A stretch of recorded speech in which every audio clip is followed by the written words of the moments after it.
So Cristiano Ronaldo so far has had kind of a disappointing Euros. It didn't start off like that though. In my opinion, his first 2 games were decent. I thought in his general play, he was mature, efficient. But against Georgia, against Slovenia, it was bad. And there are a few topics rising up that people want to talk about. And part of today's video is to go through those topics. Number 1, the issue with him crying against Slovenia when the game is still going on, his age, and if he's hurting the team. There's also one other point I want to bring up. And let's get into it.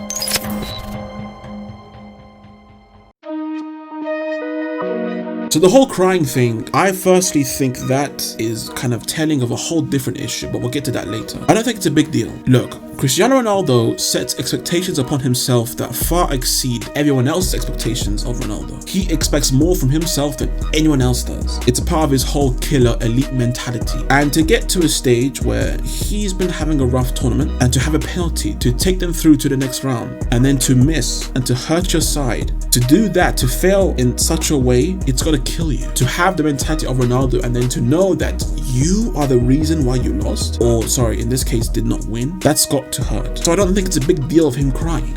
But I do want to push back a little on the Ronaldo fans bringing up the whole Messi situation with Chile. So in 2016, they lose the Copa America final to Chile and on penalties where Messi missed a penalty and Messi cried and so retired. Now firstly, he didn't retire. To retire, you have to actually not play. He kept on playing, okay? He didn't retire. Secondly, the Messi situation came after the game. He cried, he was emotional after the match was done. A player, after losing a trophy, getting emotional is something we've seen hundreds and hundreds of times. People are putting a spotlight on the situation with Ronaldo because you still had 15 minutes left to play. Which now takes me to this.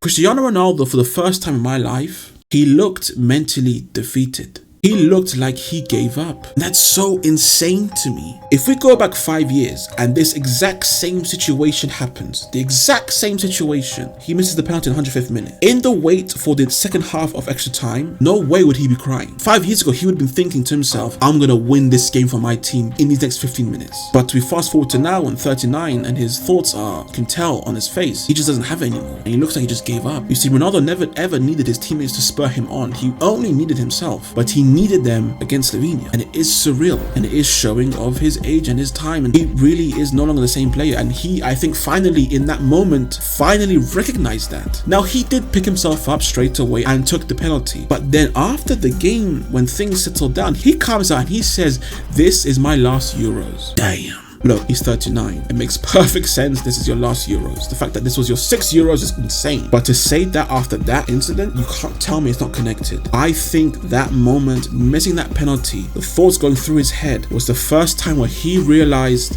yeah, I'm done.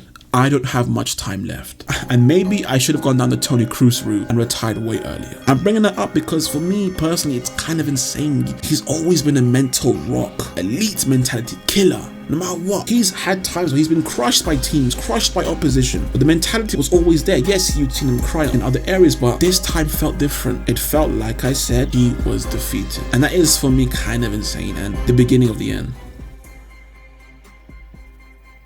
Now on to whether or not he's hurting his team. So to answer that question, it's tough because what would it look like without him? Well, you could play João Felix, you could play Gonzalo Ramos, and I can't really tell you how they would look with those two as opposed to Ronaldo because we haven't really seen it. But I think the answer to that question is, in some cases, yes, he is hurting his team. And here's my reasoning. As much as I love Ronaldo, and I'm very blessed to have seen him, this is a player that I will tell my kids about 100%. God willing, if I have kids, I will tell my children about this amazing player. But one of his Achilles heels is that he has always had this ego. You know, ideally you want your player to be 100% focused on the trophy, but with Ronaldo that hasn't always been the case. It's never really been 100% the trophy and 0% the individual stats. For him, it's kind of been 50-50. Too focused on the individual stats, and I think he's doing it again in this tournament, and it's hurting his side. Good points to bring up to support what I just said is the game against Georgia. Why did he play against Georgia? You see, at that point, they were already through. They were already guaranteed first place, pretty much 100% guaranteed first place. place. Bruno was rested, Ronaldo was rested, Pepe was rested. Why? Because, well, they had already gotten through first place and Miles are getting extra days of rest. Why didn't the 39-year-old in Ronaldo rest? And if your response is Roberto Martinez made him play, stop it. You know damn well that's not true. Ronaldo makes the decisions here. You know that. Come on. If he wants to play, he plays. If he wants to rest, he rests. You know that. Why did he play that game? It would have benefited the team more if he had rested and been even more fresh for Slovenia, yet he played. Why? Because that game is another opportunity to score more goals. That's why. And think about it, what other benefit is there for playing that game? You're already through. You're already first. What's the point of playing against Georgia other than getting your own individual stats up? And then moving on to the game against Slovenia, those free kicks, why is he still taking the free kicks? Why is he still taking the penalties? You know, in the past, like 5-6 years ago when he was with Bale and James Rodriguez in Real Madrid, I remember seeing him, he was always taking the free kicks and he was in a rut back then just like he was in now. And I thought to myself, why isn't Bale taking the free kicks? Why isn't James Rodriguez taking the free kicks? They're both better than him. But you could deal with it because it was prime Ronaldo. Alright, 39-year-old Ronaldo. Why isn't Bruno Fernandes taking the free kicks over him? Penalties, fine, take it. But free kicks? Why isn't Bruno Fernandes taking the free kicks? So, in those two regards, I do think he's hurting this team. I think he's still putting, in some ways, his own individual glory over the team glory. And I think the game against Georgia is the perfect point to bring up. There was no reason to play that match. He's 39. He could use as much rest as possible. He played for his own individual stats. And that is the one thing about Ronaldo that's always kind of held him back in some ways. Now, it's also the one thing about him that's kind of made him who he is. That ego, that drive to be the individual best. If he never had that, he wouldn't be the same guy. But in the past, you could deal with it because he could live up to that ego. It's all crumbling now because he can no longer live up to it. He is no longer, to quote, that guy.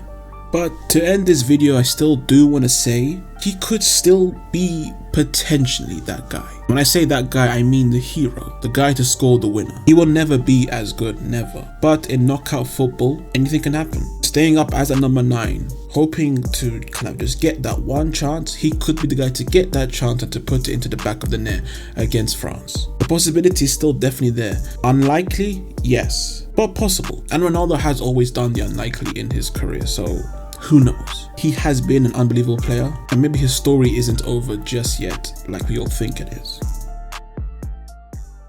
So those were my thoughts on Ronaldo and the situation with Portugal and the whole crying thing. Comment down below your thoughts. Do you agree? Do you disagree? Like if you enjoyed, subscribe for more. I am the football enthusiast. Hope you all have a great day. Take care of yourselves.